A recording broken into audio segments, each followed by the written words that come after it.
Well, these shifting times are weird, aren't they? I mean, every single week I get new insights and new information from parents about what's going on and how hard it is and how these shifting times are just causing havoc with our lives. So it again is why we wanted to do this and why we thought it would be important. So we've talked about the parenting priority, right? Dependence on us to dependence on God. We talked about parenting principles that were so simple and hopefully so applicable to us, that we give time, that we give our talk and our words, and we give our touch to our kids, and that can make a huge difference, those principles. Today I want to talk about a kind of a hard topic, a difficult topic, a maybe strange topic. We want to talk about discipline. And discipline is always kind of weird because we all have different insights about it, understandings about it. And I don't doubt for a second that when I said, let's talk about discipline today, that some of you kind of puckered up just a little bit, right? Because discipline is hard. Sometimes we're in our own family lives and in our own circumstances and we're struggling with it. We don't know what to do about it, and we're in a bit of a tension-filled time with our kids and we don't know how to work it out. Some of us puckered up because we remember well the hard discipline that we got brought up with. I mean, if you were like me, you had strict parents and they were very stringent in the ways that they lived into their discipline, right? I mean, my folks were so hard, so stringent. I think I'm still grounded even to this day. I mean, it's hard, right? My parents were so strict. My dad, I think he had a video about how to make and swing an aerodynamic paddle. I mean, he knew how to do that, right? I think it's still on YouTube. I'm not even positive. Now, of course, none of that's true, but my parents were strict. In fact, to this very day, I have lifelong friends who talk to me as recently as just a couple of months ago about how strict my parents were. I get it. It's hard. And yet we've got to figure this stuff out, don't we? We've got to figure out in these shifting times, how can we discipline in a way that's helpful and productive? How can we discipline in a way that can actually make a difference? And here's what I know about my own parents. They were strict. They were hard. But they also always loved me. I always knew that I was cared for, provided for, and that my folks loved me. And my hope is that's where we can land in our own discipline as well. So what I want to talk about today is the ways in which discipline can actually be a helpful and positive and healthy thing. That it actually comes from God, and God gives us some great insight about how God disciplines us and how we can be good and positive and helpful disciplinarians for our own kids. So I want to turn to a book in the New Testament, Hebrews. It's a great letter towards the end of the New Testament, towards the end of the Bible, and it gives us some great wisdom about discipline itself. And it goes something like this. It's in chapter 12 of Hebrews, and it begins in verse 5. And here's what the author says. He says, "Have you forgotten the encouraging words God spoke to you as His children?" He said, and here the author is quoting from Proverbs chapter 3. He said, "My child, don't reject the Lord's discipline and don't be upset when He corrects you, for the Lord corrects those He loves, just as a father corrects a child in whom He delights. As you endure this divine discipline, remember that God is treating you as His own children. Who ever heard of a child who is never disciplined by its father? If God doesn't discipline you as He does all His children, it means that you are illegitimate and are not really His children at all. Since we respected our earthly fathers who disciplined us, shouldn't we submit even more then to the discipline of the Father of our spirits and really live? For our earthly fathers disciplined us for a few years, doing the best they knew how. But God's discipline is always good for us, so that we might share in His holiness. Now, no discipline is enjoyable while it's happening. It's painful. But afterward, there will be a peaceful harvest of right living for those who are trained in this way." Now, that's a powerful word, friends. That gives us some insight into what it is God is trying to do for us and with us. And a part of what I hear is this very thing. Towards the end it said, God's discipline is always for our good. In other words, this thing that God is doing for us, this discipline, this sort of gathering and sort of garnering us together and helping us to see the future, this discipline, it's always good for us. Notice, it doesn't really say anywhere in there that discipline is punishment, that it's for punishment, but rather discipline, like in all disciplines, is to help us, is to encourage us, is to guide us, you see. And so all God's discipline is good for us. And then I also heard from this author in Hebrews say to us that God disciplines us because God loves us. That discipline comes out of God's love for us and desires therefore the best in us, right? And what love is there that isn't based in relationship? This desire to help us, to encourage us, to want the very best for us. So God's discipline, when it comes, has purpose and meaning and value. It's just not a stop what you're doing, that's wrong, never do that again, but rather it's a how can I help? How can I guide? How can I give you motivation to do better the next time?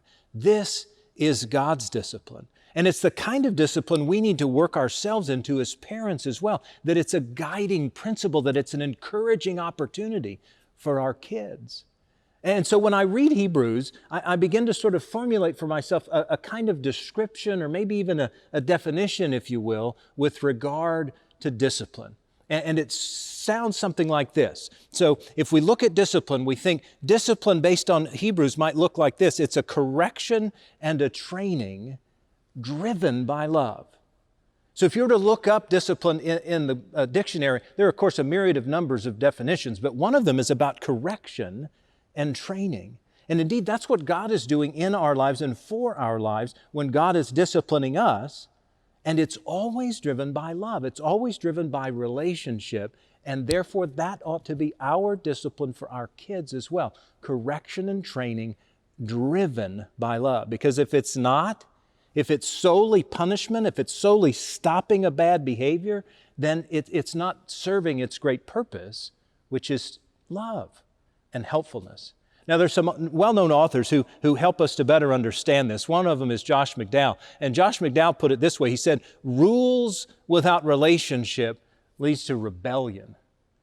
And isn't that true? In other words, if you've laid down the law, if you've set these boundaries, and if you're disciplining me based on this, but there's no relationship, there's no connection, there's no desire for my betterment, it's just rule after rule, I'm going to rebel at some point. I'm going to turn away, right? And maybe we've encountered that with some of our kids. Listen, the 10 Commandments were all about this. The 10 Commandments were the 10 rules of living, right? They were basic guidelines for life. But all 10 of them are about relationship. Relationship with God, relationship with other people. And therefore, God recognizes that we can't just have rules. We've got to have relationship as well. But Tim Kimmel also knows that the opposite can be very difficult. Tim Kimmel, the author of Grace-Based Parenting, a phenomenal book I highly recommend. We actually studied it about 5 years ago here. But he says this, relationship without rules leads to resentment.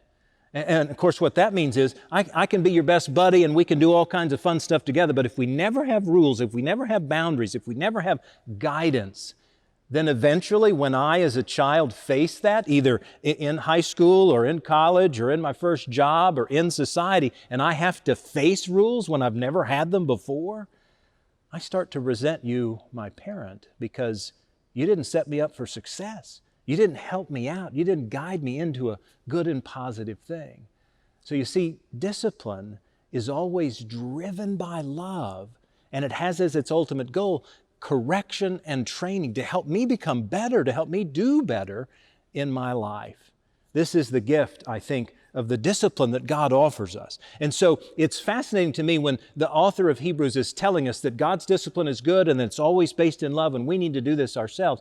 I'm also fascinated by the fact that the word discipline has the same root as the word disciple, of which we are one, right? Followers of Jesus. And the sort of root of both of these words, discipline and disciple, they kind of mean the same thing, that it's a learner, somebody who's growing, somebody who's following. So if I have a discipline, whether it's a dietary discipline, an exercise discipline, a spiritual discipline, it's all about me growing myself into a betterment, right? It's all about helping me to learn how to become better myself. And so is a disciple of Jesus.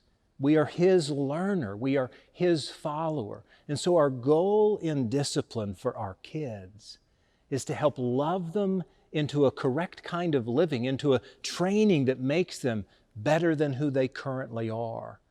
This becomes important because it will help us to better understand a more profound and a more impactful kind of discipline on our kids' lives. So today, I want to talk about sort of two understandings of discipline. I want to talk about it in these two ways. I want to talk about parenting as discipline, and then I want to talk about discipline in parenting. And these are two very different things, even though they clearly sound and look very similar. But let's talk first about parenting as discipline. Parenting as discipline means, man, let's do this on purpose. Let's do this not indiscriminately, but let's do this very clearly with a goal, with a purpose in mind, correction and training driven by love. But the reality is, if we're not disciplined in our parenting, we can't discipline our kids well.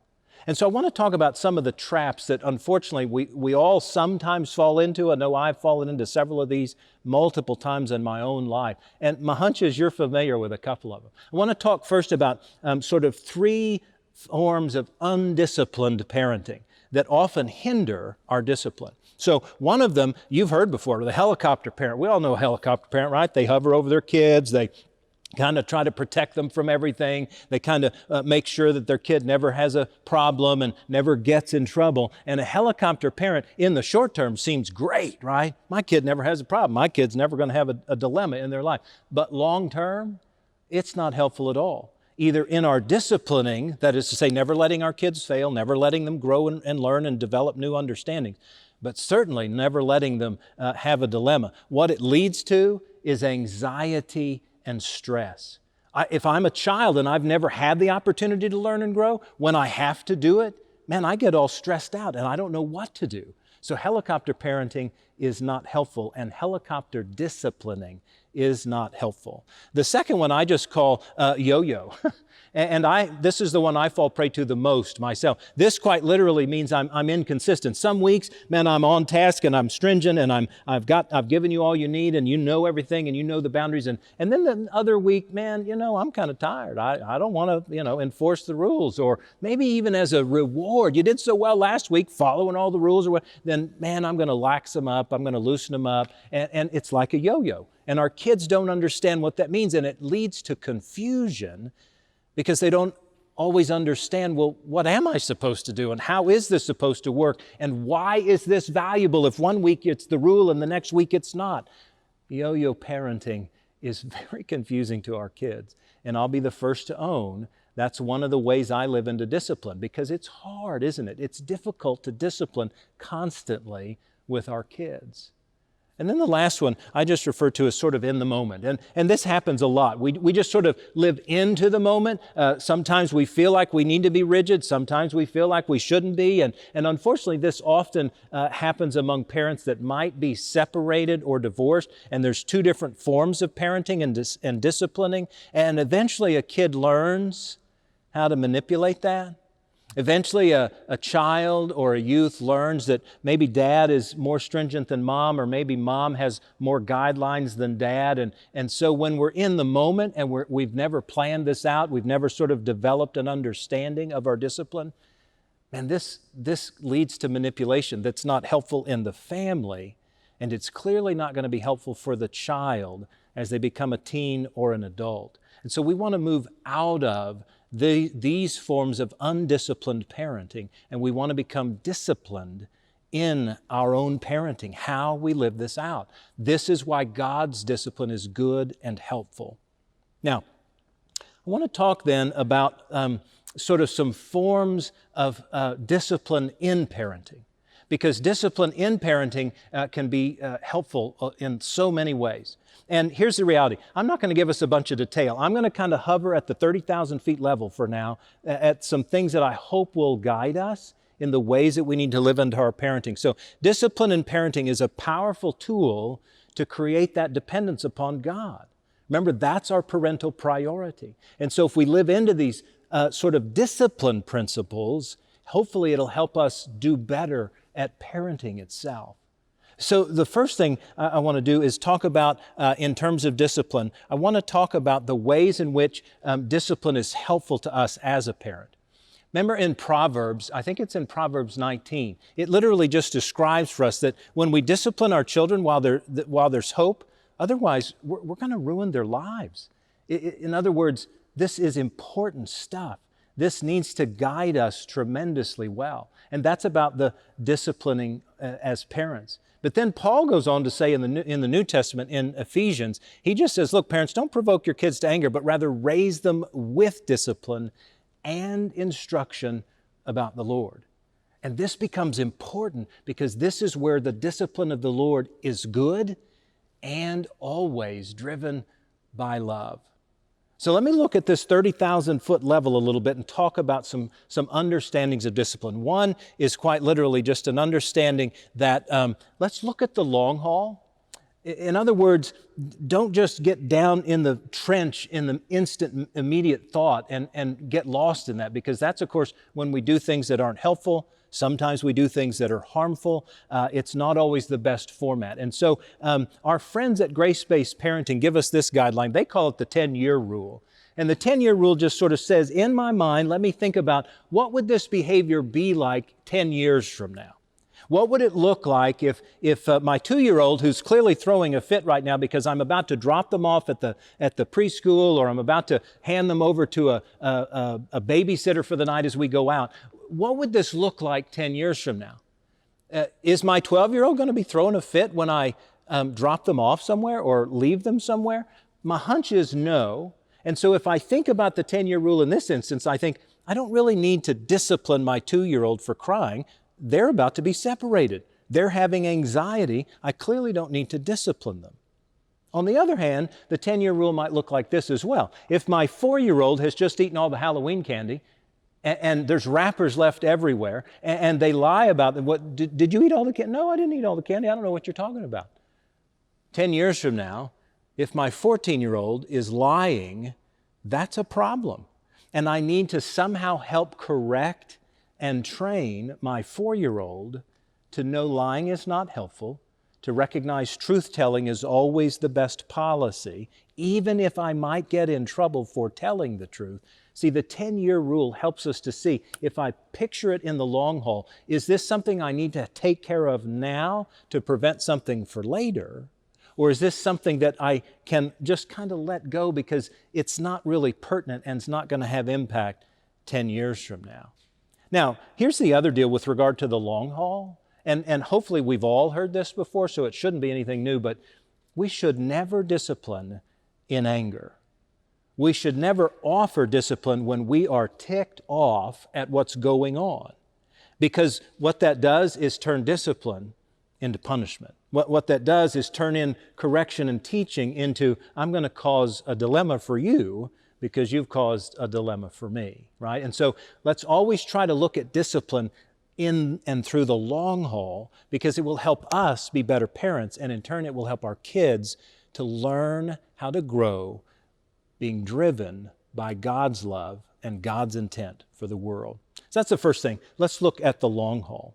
The second thing I want to identify is we need to focus on character in our discipline. What I mean is let it sort of not so much focus on the difficulty that has happened, right?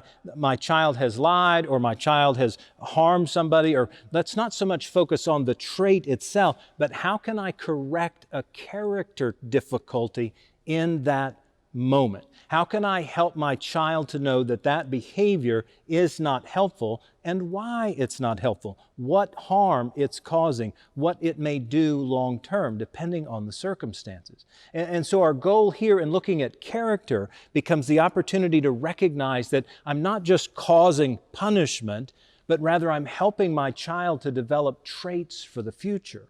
I'm helping my child to develop character like integrity, or perseverance, or courage, or the opportunity to develop my soul, right? And so part of what we need to develop in this understanding that we need to develop character and focus on our kids' character is that we have to allow opportunities for instruction and pardon. And all I mean by this is quite literally the definition of discipline. If discipline is offering correction and training driven by love, when I focus on character rather than the behavior that's going on right now, how can I help my kid use this as a learning opportunity? How can I help my kid understand that this is not right, and what can we learn from that? And then also to help my child know that when I've given them this training or this teaching or this instruction, I love them. This is where relationship is critical. And the pardon needs to be, I don't appreciate that behavior. That behavior is not appropriate. That behavior is unacceptable. But I love you. I cherish you. I need you to know I will always love you no matter what you do or say, right? That develops character because your child then knows no matter what I do, even when it's wrong, I still have worth and value. I need to correct this thing. I need to be better the next time. That's the instruction. But I also know that I am valued and that I am cherished. So this is the second, arena for disciplining, is focusing on character. Then finally, the third thing I want to suggest that I believe Hebrews is telling us all about is we must avoid shame. Look, when we're in the heat of the moment, it's hard, right? Because we simply want to cut off whatever the problem is. We simply want to get beyond wherever this dilemma is. But sometimes in that anger, we say and do things that are not helpful and can actually cause damage. And so the goal of avoiding shame is tied to the long haul, and it just remembers that we should not be about the person's character, if you will, but their behavior, right? And so, for instance, we want to talk about that was a lie, not you are a liar. We want to help our child recognize that the action that they did was inappropriate and not helpful, but they, as a person, have worth and value. It's the difference between guilt and shame. See, guilt is about the behavior. That was wrong. You shouldn't do that. We wouldn't say this, but you might have guilt over that, right? It's about the behavior. Shame is about the person, and we never want to make it about the person. So watch our language when we are in our disciplining mode, because we never want to call our child a liar. You're a liar. But rather, what you did or said was a lie. That becomes about the behavior, not the child. Now, this is important because obviously many forms of discipline lead to consequences, right? And we need to factor in consequences and how they can both motivate and correct, right? Discipline is correction and training driven by love. And so we need to think about sort of what is the currency of our kid? What is it that they value? And that helps to drive the consequence. So, for instance, toddlers and young children, their currency is possession. This is mine, right? This is my toy or my thing. So let's deal in that currency. So for a toddler or a young child, a consequence might be you don't have access to this toy, or I pluck you up out of this particular situation or circumstance. That's what helps pull me out of. So know the currency. Obviously, as kids get older, their currency changes, right? So a tweener, 10, 12 years old, and even teenagers, their currency is belonging. I want to be and have what others have and are, right? I want to belong to that. So currency for teenagers and tweeners might be that wonderful phone, right? Maybe separation from that. Maybe separation from their belonging friends for a day or a week, right? We call that grounding. These are consequences. They're tied to behavior, not the individual. Friends, here's our goal. The author of Hebrews was so clear that discipline is a helpful thing. Discipline is a positive thing. It's a way to help us find our boundaries and our life goals for the future. What Hebrews tells us is God's discipline is good. It's driven by love. It actually offers hope. And so part of our goal in disciplining is all of those things. How can this be positive and helpful for you, even though something wrong has occurred, something not helpful is taking shape? How can I help you to know that I love you And how can I help you to know that even though there is a consequence now or something is not going as you had planned now because of your poor behavior, there is hope and there is a future. And when our kids know those things, that ties the relationship to God's love, and it helps us to recognize that we can set up our kids for success, that we can help them know that they can rely on God, and that they indeed will be fully dependent upon a God who always loves them and always wants the best for them. Friends, we need to discipline our kids, but we need to do it in such a way that it offers positive correction, absolutely powerful training, and that it's always driven by love. Will you pray with me? Holy and good God, thank you. Thank you that you discipline us in our own lives, and that discipline may not be fun in the moment, but it's always helpful, it's always good, and it always has the best desire for our future. God, help us then as parents in our discipline of our kids to do the same, to help them know that what they did may be not helpful or wrong, but what they can become because of the discipline we offer is better, stronger, more ready for a secure and strong hope for the future. God, thank you for that gift. Help us to have the courage to discipline our kids well so that they might know your love and your grace in their own lives. God, this is our prayer, and we lift it in the name of Jesus Christ, our Lord.